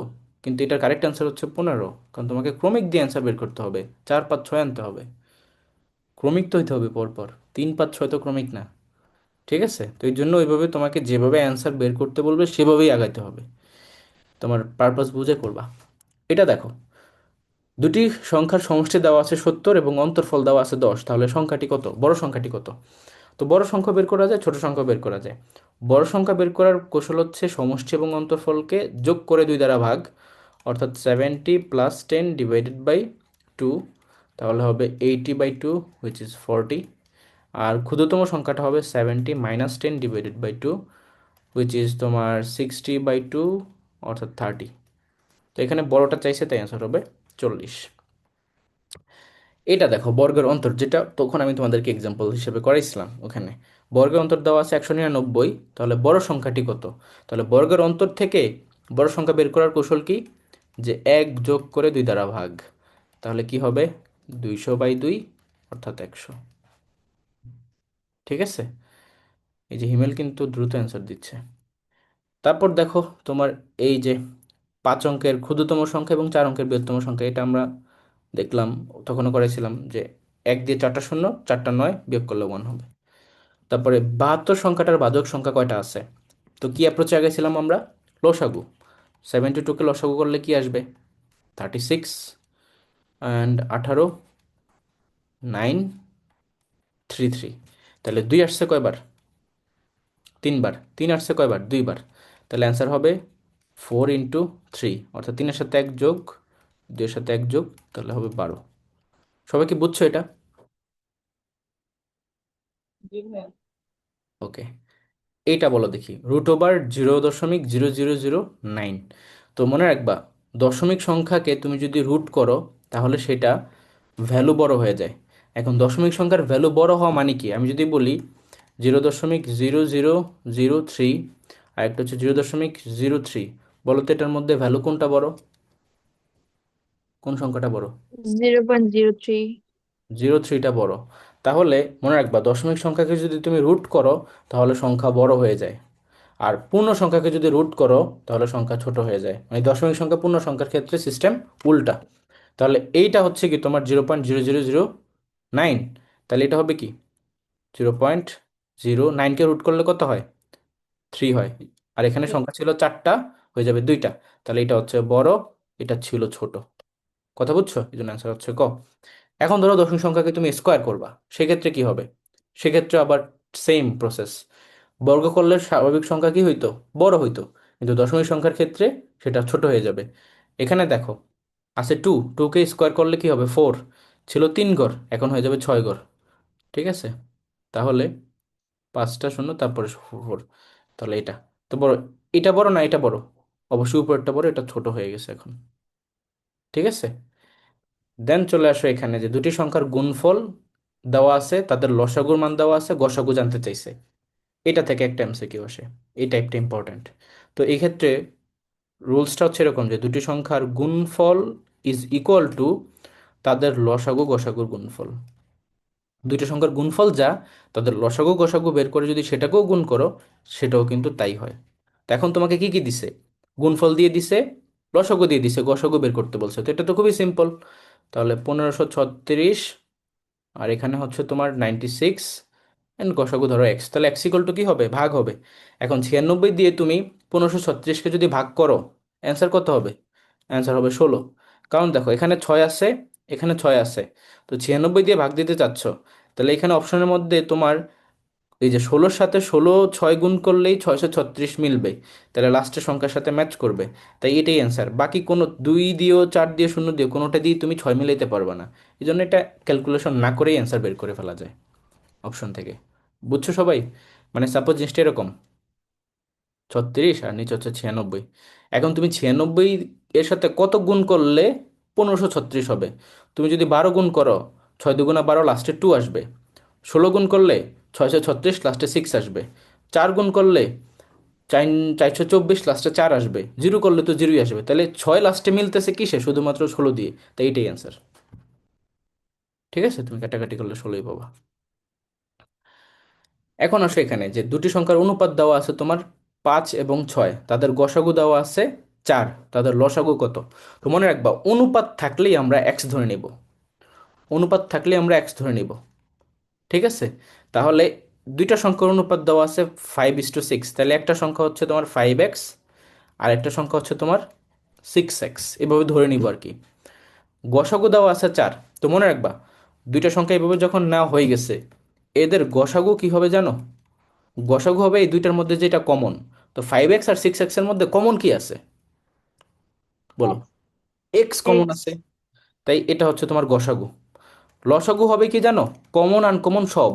তাহলে এখানে 5x, এখানে 6x, সবগুলাকে গুণ করো। 5 × 6 করলে কত? 30। আবার এক্স আছে না, তাই 30x। এখন বলবো যে ভাই এক্স তো দুইটা আছে, তাহলে এক্স স্কোয়ার হওয়ার কথা ছিল। তো সবই নিবা কমন আনকমন, কিন্তু কোনোটাকে ডাবল নেওয়া যাবে না, এই জন্য 30x হবে। 5 নিবা একবার, 6 নিবা একবার, আর এক্স নিবা একবারই, ডাবল নেওয়ার সুযোগ নেই লসাগুর ক্ষেত্রে। তো এখন তোমাকে কি বলছে যে লসাগু কত? এই যে 30x, এটা সমান বের করতে বলছে, গসাগু দেওয়া আছে। তো গসাগু তো আমি এক্স পাইছি, গসাগু সমান 4, তাহলে এক্স যদি 4 হয়, তাহলে 30 × 4 কত হবে? 120। 120। এভাবে আর কি। এরপর দেখো নিচে ভগ্নাংশের মধ্যে কোনটা বৃহত্তম, তো এটাকে ক্রস মেথডে করবা। তোমার দেখো 2/3 আছে, এরপরে 4/7 আছে, তো এই দুইটার মধ্যে কোনটা বড়? তুমি আর গুণন করলে এটা আসবে 14, 7 × 2 = 14, এটা আসবে 12, তাহলে বড় কে? 2/3, এই জন্য অপশন খ বাদ। এরপরে ক আর গর সাথে কম্পেয়ার করো, 2/3, 5/8, তাহলে 8 × 2 = 16, 15, তাও কিন্তু 2/3 বড় আসছে, তার মানে গ নম্বর বাদ। এভাবে তুমি যদি ঘয়ের সাথেও কম্পেয়ার করে দেখো, 2 আর 11 করলে 22, আর 7 আর 3 করলে 21, তার মানে 2/3 বড় আসতেছে, এটা ছোটই, এই জন্য বড় হচ্ছে 2/3। এভাবে তুমি এটা করবা। আর ক্ষুদ্রতম এটা তোমরা নিজেরা হোমওয়ার্ক করবা। এখন চলে আসো এটাতে, যে গুণ করা আর কি। তো এখানে তো 200 আছে, আর এখানে 1 1 1, তার মানে লাস্টে কি অ্যান্সার 200ই থাকবে গুণ করলে। এখন ঘর কয় ঘর আছে? 1 ঘর, 2 ঘর, আর এখানে 3 ঘর, তার মানে টোটাল 6 ঘর এখানে আছে। তো অলরেডি এখানে 3 ঘর, এই জন্য বাকি আরো 3টা শূন্য দিয়ে তারপর দশমিক। তো দশমিকের পরে 3 0, তারপর 2, এটা হচ্ছে উত্তর ক নম্বর। কারণ এই দুই জিরোর কোনো ভ্যালু নেই, এখানে যদি জিরো 1000টাও হইতো তাও কোনো ভ্যালু নেই। ওকে, এটা হচ্ছে ভাগ। ভাগের ক্ষেত্রে 0.2, 0.3, 0.5, আর নিচে আছে 0.1, 0.2, এরপর 0.02। তাহলে নিচে 2 ঘর, 3 ঘর, 4 ঘর, উপরে হচ্ছে 1 2 3 ঘর। তাহলে উপরে 1 ঘর বাড়াই নিলাম, শূন্য একটা দিয়ে দিলাম, 50 বানিয়ে দিছি। এবার দশমিককে ভুলে গেলে এটা হবে 2 3 50, হ্যাঁ, আর নিচে হবে গিয়ে 1 2 2, 1 2 2, তাহলে 2 এ 2 এ কাটা, তাহলে এখানে হবে 150, 50 × 3, আর 2 দিয়ে করলে এটা হবে 75, তাহলে অ্যান্সার হচ্ছে 75। ঠিক আছে, তারপরে চলে আসো নেক্সট ওয়ান, যেটাকে সাধারণ ভগ্নাংশে রূপান্তর করতে বলছে। তাই নিচে হবে 2টা 9, কারণ 2টার উপরে পৌনপুনিক। পৌনপুনিক ডানে নাই কয়টার উপরে? 2টার উপরে নাই, ডানেরটাই কিন্তু, পুরোটা না কিন্তু, ডানে 2টার উপর নাই, তাই 2টা শূন্য। এবার পুরো সংখ্যাটাকে লিখবো 3 3 1 2 4, মাইনাস হবে কি? যেটার উপর পৌনপুনিক নাই পুরোটার মধ্যে, 3 3-এর উপর নাই, 3 3 1-এর উপর নাই, তো এটাকে মাইনাস করলে কি হয়? মাইনাস করলে আসবে হচ্ছে তোমার 3 9, এরপরে কি? 3 9 হাতে আছে, 1 4 7 মেবি, তারপরে হাতে আছে 1 2, এরকম কিছু কি থাকবে? এটা বিয়োগ করো তো।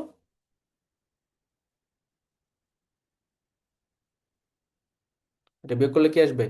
3, 9 হাতে আছে 1, 4, 11 থেকে 4 গেলে হচ্ছে 7, হাতে আছে 1, তোমার 2, 32, 7, 9, 3 এরকম আসবে বিয়োগ করলে। আর নিচে হচ্ছে 9900, আর এটা তো উত্তরে নাই না, উপরে দেখো 32 এরকম কোনো অপশনে নাই, তো এটাকে কাটাকাটি করতে হবে। এখন 3 দিয়ে কাটতে হবে, তার মানে 3 দিয়ে কাটলে নিচে আসবে হচ্ছে 3300। 3 দিয়ে কাটলে 99, যেহেতু 3 3 যাবে, উপরে 3 দিয়ে কাটলে প্রথমে যাবে একবার, এরপরে 27-এর মধ্যে কয়বার যাবে? 2-এর মধ্যে যায় না যেহেতু, তাই শূন্য। 27-এর মধ্যে কয়বার যাবে? 3 নং 27। 9-এর মধ্যে যাবে 3 বার, 3-এর মধ্যে যাবে একবার, তার মানে 10931, আর নিচে 3300। তাহলে অ্যান্সার হচ্ছে গ। হ্যাঁ, তিন তিন হরের দিয়ে ক্ষেত্রে কি সবসময় দশমিকের ডান পাশের গুলো নিব? হ্যাঁ, দশমিকের ডানে, হরের ক্ষেত্রে ডানে। হরের, আচ্ছা। আর উপরে হচ্ছে গিয়ে পুরো সংখ্যা, দশমিককে বাদ দিয়ে চিন্তা করবা।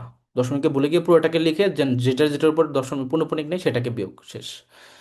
এখানে দেখো 4টা সংখ্যা দেওয়া আছে, 4, 6, 7, এবং এক্স এর গড় মান দেওয়া আছে 5.5। তাহলে এক্স এর মান কত? তাহলে গড় মান যেহেতু 4 + 6 + 7 + এক্স, 4টা যেহেতু 5.5, তো এটাকে যদি করি আমার আসবে হচ্ছে 17 + এক্স ইকুয়াল টু, এটা হচ্ছে 4-এর পাশে গুণ করলে 20, আর 4.5 গুণ করলে 2, তাহলে 22 হবে আর কি। তাহলে এক্স ইকুয়াল টু হবে গিয়ে 22 - 17, হুইচ ইজ 5 হবে আর কি। অ্যান্সার হচ্ছে 5। তো অপশনের মধ্যে 5 নাই, উতে 5 দিয়ে দিই, অ্যান্সার 5। আদারওয়াইজ নান থাকলে নান। এরপরে 30-40-এর মধ্যবর্তী বৃহত্তম ক্ষুদ্রতম মৌলিক সংখ্যার ব্যবধান কত? তো 30-এর পরে মৌলিক সংখ্যা আছে 31, 40-এর আগে আছে হচ্ছে 39, তো এদের ব্যবধান করলে অ্যান্সার আসবে হচ্ছে প্রবাবলি 8 বা এরকম, কিন্তু অপশনে সেটা নাই, তো এটার অ্যান্সার কিন্তু নান বা ফাঁকা থাকলো আর কি। এটা কোশ্চেনটা এরকম ছিল, ভুল ছিল আর কি। 352 গজে 1 মাইলের কত অংশ? তো 1700 কত গজে 1 মাইল বলো তো? 1760, তাই না? এত গজে 1 মাইল, 1 মাইল। তাহলে 500 একে কত? 352 গজে কত? তো তুমি 1760-কে যদি 352 দিয়ে ভাগ করো, তাহলে কি আসবে? এটা যাবে 5 বার, ঠিক আছে? 5 বার গেলে তাহলে 5, তাহলে এটা কত অংশ চাইছে? তার মানে 5 অংশ, মানে 5 ভাগের 1 ভাগ। 1760-এর 5 ভাগের 1 ভাগ হচ্ছে 552, এরকম 1/5 অ্যান্সার হবে। তারপর নিচের কোনটি মূলদ সংখ্যা? তো 4/9 দেখে বোঝা যাচ্ছে। নিচের কোনটি মূলদ সংখ্যা চাইছে, অমূলদ চাই না। এগুলো তো সব অমূলদ, এটা অমূলদ, এটা অমূলদ, এটা অমূলদ। এরপর দেখো তোমার 1 কোটিতে কত মিলিয়ন? 10 মিলিয়ন, আমরা সবাই জানি। তারপর এটাকে সাধারণ ভগ্নাংশে রূপান্তর করলে উপরে থাকে 24, নিচে থাকে 99, আমরা তখন করছিলাম। তো এটাকে কাটাকাটি করতে হয় 3 দিয়ে, তাহলে 3 আর 24, আর 3 দিয়ে করলে 33, তার মানে 8/33, এটা উত্তর। আবার দেখো একটা সংখ্যার, এটা মেবি কোশ্চেনটা ভুল আছে, এটা স্কিপ করি। অ্যান্ড এইটা দেখো লাস্ট আমাদের যে 2 অঙ্ক বিশিষ্ট সংখ্যাগুলোর অঙ্কদ্বয়ের অন্তর দেওয়া আছে 2, সংখ্যা বিনিময় করলে, অঙ্ক দুটি স্থান বিনিময় করলে যেটি পাওয়া যায় সেটি প্রদত্ত সংখ্যা থেকে 6 কম। তো এই ধরনের ম্যাথ হচ্ছে অপশন টেস্ট করবা। যেমন দেখো এটা হচ্ছে কি 24, এখানে অন্তর 2 হয়, 4 থেকে 2 বিয়োগ করলে 2 হবে। আবার অঙ্ক দিয়ে স্থান বিনিময় করলে হবে কি তোমার 42, তাহলে প্রদত্ত সংখ্যার দ্বিগুণ যদি করি 24-এর, তাহলে কি হবে 48, সেটা থেকে 6 কম কিনা? হ্যাঁ, 6 কম, তার মানে অ্যান্সার এটাই। এটার প্রসেসটা আরেকবার আমি রিপিট করি। এটা হচ্ছে কি, তুমি দেখবে অপশনের মধ্যে, দেখো প্রথম শর্ত কি বলছে, যখন অঙ্কদ্বয়ের অন্তর হচ্ছে 2, মানে বিয়োগফল 2, তো সবগুলোতেই কিন্তু বিয়োগফল 2ই থাকে। বাট পরের শর্তটা কি বলছে, যে স্থান বিনিময় করলে যেটা পাওয়া যায় সেটা প্রদত্ত সংখ্যার দ্বিগুণ অপেক্ষা 6 কম। তো স্থান বিনিময় করলে আমরা পাই হচ্ছে 24-কে পাই 42, আর এটার এই প্রদত্ত সংখ্যা 24-এর দ্বিগুণ হচ্ছে 48, যেটা থেকে 6 কম, তার মানে এটার সাথে ম্যাচ করতেছে, এই জন্য প্রথমটি উত্তর, পরেরগুলো আর টেস্ট করার দরকার নেই। আর এটা দেখো এই টাইপটা একটু ইম্পর্ট্যান্ট, এটা হচ্ছে কি 100 থেকে 200-এর মধ্যে 3 দ্বারা বিভাজ্য সংখ্যা কতগুলো? তো এটা বের করার একটা প্রসেস হচ্ছে, তুমি 3 দ্বারা বিভাজ্য 100-র পরবর্তী সংখ্যায় ইমিডিয়েট পরবর্তী সংখ্যা কোনটা সেটা বের করবা, কারণ 100 তো আর 3 দ্বারা ভাগ যায় না, 200-ও যায় না। তো 100-র পরবর্তীতে আসে হচ্ছে 102, যে সংখ্যাটা 3 দ্বারা ডিভিজিবল। আবার 200-র আগে কোনটা আছে যেটা 3 দ্বারা ডিভিজিবল, সেটা হচ্ছে 100, তোমার কোনটা বলো তো? 98, 198। তাহলে এই দুইটা সংখ্যাকে ধরে নিয়ে তারপর তোমাকে ক্যালকুলেট করতে হবে। তো এটা বের করার প্রসেস হচ্ছে বড় সংখ্যা মাইনাস ছোট সংখ্যা ডিভাইডেড বাই হচ্ছে গিয়ে যেটা তোমার বিভাজ্য সংখ্যা, সেটা বিভাজ্য সংখ্যা, তারপরে তোমার এটার সাথে 1 যোগ, এটা হচ্ছে প্রসেসটা। তাহলে যদি আমরা এটা করি, তাহলে 198 - 102 /3 + 1, তাহলে এখানে হবে গিয়ে 96/3 + 1 হুইচ ইজ তোমার 32 + 1 হুইচ ইজ 33। এই যে 33 হচ্ছে কি আমাদের কারেক্ট অ্যান্সার। তো আমি আবার বলতেছি, যখন এইভাবে বলবে যে বিভাজ্য সংখ্যা কতগুলো নির্ণয় করার জন্য, তখন তুমি অ্যাকচুয়ালি ডিভিজিবল নাম্বারগুলোকে বের করে নিবে, 100-র পরেরটা এবং 200-র আগেরটা, যেহেতু এই রেঞ্জের মধ্যে বলছে। বের করে তুমি বড়টা থেকে ছোটটা বিয়োগ করে সেটাকে যেই সংখ্যা দ্বারা বিভাজ্য সেটা দিয়ে ভাগ করবা, করে এক্সট্রা একটা অ্যাড করে নিবা আর কি। ওকে, এখন আসো যে একটি শ্রেণীতে যতজন শিক্ষার্থী আছে তারা প্রত্যেকে, আচ্ছা এই যে এক্সট্রা একটা কেন কনসিডার করা হয়, এটা আমি কোনো একটা আইকিউ ক্লাসে তোমাদেরকে বলছিলাম যে যখন আমরা ভাগ করি তখন ধরো এই একটা এখানে ধরো একটা ইয়ে আছে, একটা চকলেট আছে, চকলেটের মধ্যে একটা স্লাইস করবা, ভাগ করবা। তো যখন আমরা ভাগ করি তখন প্রথম ভাগ শুরু হয় এখান থেকে। হুম। কিন্তু ম্যাথের ক্ষেত্রে যখন তুমি কনসিডার করবা, তখন এখানে বলছে যে প্রথম মানে কতগুলো বিভাজ্য সংখ্যা, তো বিভাজ্য সংখ্যার ইনিশিয়ালি যেটা, হ্যাঁ ইনিশিয়ালি যেটা, সেটাকেও তো আমাদেরকে ধরতে হয়, তাই না? এই যে ইনিশিয়ালি যেটা আছে এখানে শুরুতে যেটা, সেটাকেও তো আমাদেরকে ধরতে হয়। কিন্তু ভাগের ক্ষেত্রে এটাকে ধরা হয় না, আমরা ভাগ করলে এটা ধরি, এটা ধরি, এটা ধরি, এটা ধরি, এভাবে পরেরগুলোকে ধরি, কিন্তু এই প্রথমটাকে ধরা হয় না। দ্যাটস ওইটাকে আমার এক্সট্রা করে হিসেব করতে হয় আর কি। বুঝে গেছে? তো ওই ওই জিনিসটা আর কি, এই কারণে সূত্রের মধ্যে এক্সট্রাভাবে কনসিডার করবা। তারপর দেখো, বলছে একটা শ্রেণীতে যতজন শিক্ষার্থী আছে তারা প্রত্যেকে তোমার 10 পয়সা করে চাঁদা তুলে 90 টাকা দিল, শিক্ষার্থী সংখ্যা কতজন? তো এখানে প্রত্যেকে তত সংখ্যক এই কথাটা থাকবে আর কি প্রশ্নের মধ্যে। আমি হয়তো এখানে লিখতে ভুলে গেছি, এটা হচ্ছে তত সংখ্যক কথাটা থাকবে, তত সংখ্যক। তো এখানে বিষয়টা হচ্ছে যে ধরে নাও যে শিক্ষার্থী সংখ্যা হচ্ছে এক্স, তাহলে তারা যদি 10 পয়সা করে টাকা দেয়, তাহলে 10x যদি দেয় টাকা, মানে শিক্ষার্থীর সংখ্যা যদি হয় এক্স, তত সংখ্যক যদি দেয় 10 পয়সা করে, তাহলে 10x × x এরকম হবে আর কি। বুঝছো?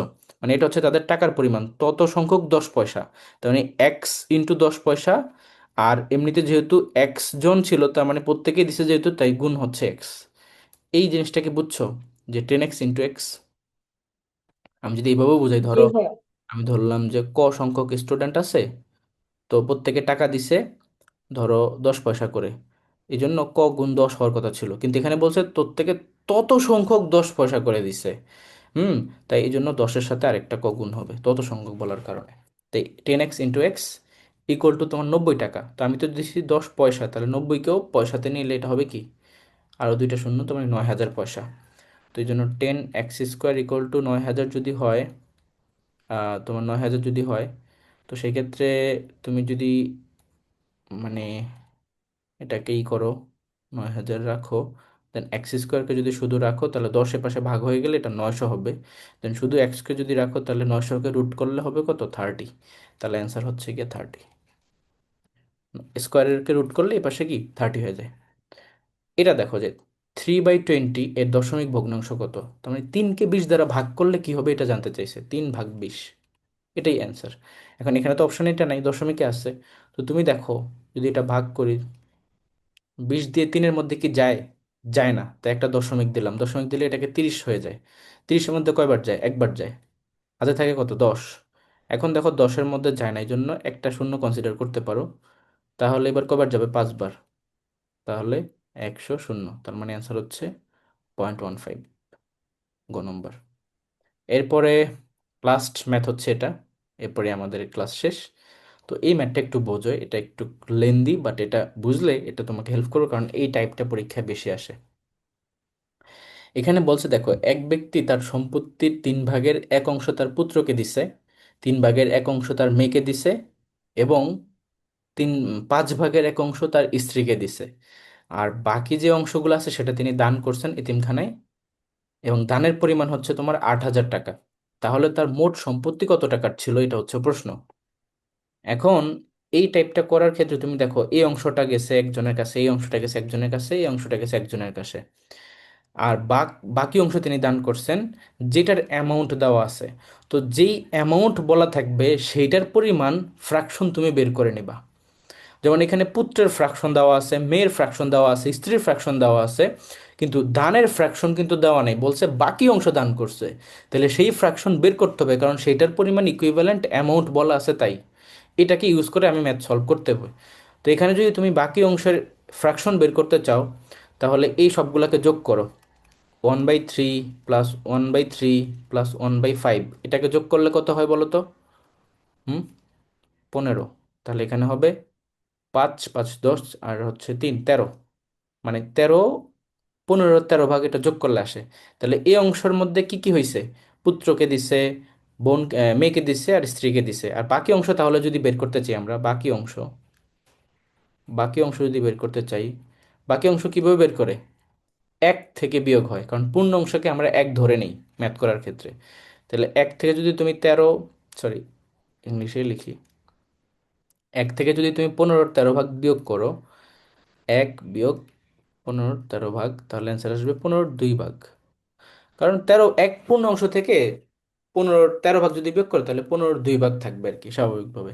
এখন এইটাই কি বাকি অংশ না? এইটাই তিনি কি করছেন? দান করছেন। এখন এইটারই ইকুইভ্যালেন্ট পরিমাণ বলে দিছে যে 8,000 টাকা, দানের পরিমাণ 8,000 টাকা। তাহলে আমরা যদি এখন ম্যাথটা সলভ করি, যে 15/2 সমানই কত টাকা? তোমার 8,000 টাকা। তাহলে পূর্ণ অংশ এক সমান কত? তাহলে 8,000, আর এই পাশে এটা উল্টে যাবে, উপরে যাবে 15, নিচে যাবে 2। তাহলে 2 দিয়ে 8,000কে কাটলে হবে 4,000। আর 4,000 গুণ 15 করলে 4 15 60, তার মানে 60,000। তার 60,000 ছিল তার টোটাল সম্পত্তি, যার 3-1 অংশ দিছে পুত্রকে, 3-1 অংশ দিছে মেয়েকে, 5-1 অংশ দিছে স্ত্রীকে। বাকি তিনি 8,000 টাকা, যেটা ছিল 15 তোমার যে 2 অংশ, সেটা তিনি হচ্ছে তোমার দান করছে এতিমখানায়। এই জন্য টোটাল সম্পত্তি হচ্ছে 60,000। সবাই কি বুঝছো এই ম্যাথটা? জি ভাই। ওকে। সো এই ছিল আর কি আমাদের আজকের ক্লাস। এখানে দেখো আমি আরেকবার রিভিউ করি তোমাদের সাথে। আমরা আজকে হচ্ছে নাম্বারের উপরে ক্লাস নিছি। নাম্বার হচ্ছে ম্যাথসের একদম ফান্ডামেন্টাল টপিক। আরেকটা ছোট ইনফরমেশন আমি তোমাদেরকে দিয়ে দিচ্ছি, তোমাদেরকে এই ক্লাসটা আমি যখন গ্রুপে দিব, তোমাদের ব্যাচের গ্রুপে, সেখানে এটার সাথে আমি আলাদা এক্সট্রা একটা পিডিএফ দিব। ওই পিডিএফে তোমাদের এই যে বিভিন্ন ধরনের মেজারমেন্ট ইউনিটগুলো বলা থাকবে। যেমন আমরা একটা কোশ্চেন দেখলাম না, যে গজ এত মাইলে, 1 মাইলে কত গজ, সেটা দিয়ে একটা এমসিকিউ ছিল। তারপর 1 কোটিতে কত মিলিয়ন, এরকম ছিল। তো এরকম আরও আছে, যে 1 ইঞ্চিতে কতটুকু, 1 কিলোমিটারে কত মাইল, বা 1 মাইলে কত কিলোমিটার, 1 নটিক্যাল মাইলে কত কিলোমিটার, এরকম যে একটা পরিমাপ রিলেটেড চ্যাপ্টার ছিল আমাদের 9 10-এর ম্যাথ বইতে। ওইটা থেকে একটা এমসিকিউ জাহাঙ্গীরনগরে আসে। এখন কোনটা আসে সেটা তো বলা যায় না, আমার ওই শিটের মধ্যে ইম্পর্টেন্ট যেগুলো আছে সেগুলো মার্ক করা আছে। আর পুরো লিস্টে দেওয়া আছে, ওইটা তোমরা একবার দেখবা, এটার সাথেই দেওয়া হবে এটা। আর এখানে আমরা মূলত নাম্বার সিস্টেম দেখলাম, মূলদ অমূলদ দেখলাম, ক্রমিক সংখ্যা দেখলাম, বর্গের অন্তর দেখলাম, দশমিক সংখ্যার ক্যালকুলেশন দেখলাম, পৌনঃপুনিক দেখলাম। তো এই প্রত্যেকটা টাইপে কিন্তু খুব ইম্পর্ট্যান্ট। ঠিক আছে? তো আর এই যে এক্সাম্পলগুলো আমরা সলভ করছি, এগুলো প্রতি বছর হুবহুব থাকে। তুমি লাস্ট ইয়ার যদি পরীক্ষা দিয়ে থাকো তাহলে এই কোশ্চেনগুলো দেখার কথা। এগুলো কিন্তু গত বছরও আসছে, অথচ আমরা সেই 2020 সাল থেকে এগুলো প্র্যাকটিস করতেছি, প্রতি বছর এগুলো রিপিট হয়। আমাদের স্টুডেন্টদের যদি তুমি এই যে এক্সপিরিয়েন্স ক্লাস বা এক্সপিরিয়েন্স যে ভিডিওগুলো আমরা নিই, চান্স যারা পাইছে বা টপ করছে, ওরাও দেখবে বলবো যে ভাই ম্যাথ হুবহু ওইখান থেকেই আসে, বাইরে থেকে আসে না। তো এই এই প্রত্যেকটা এক্সাম্পল খুব ভালোভাবে মনে রাখবা, অ্যান্ড নিজেরাও একটু প্র্যাকটিস করবা তোমাদের যে রেফারেন্স বইটা আছে সেটা থেকে। ঠিক আছে? আর যদি কোনো প্রবলেম অ্যারাইজ করে সেটা নিয়ে গ্রুপে ডিসকাস করবা।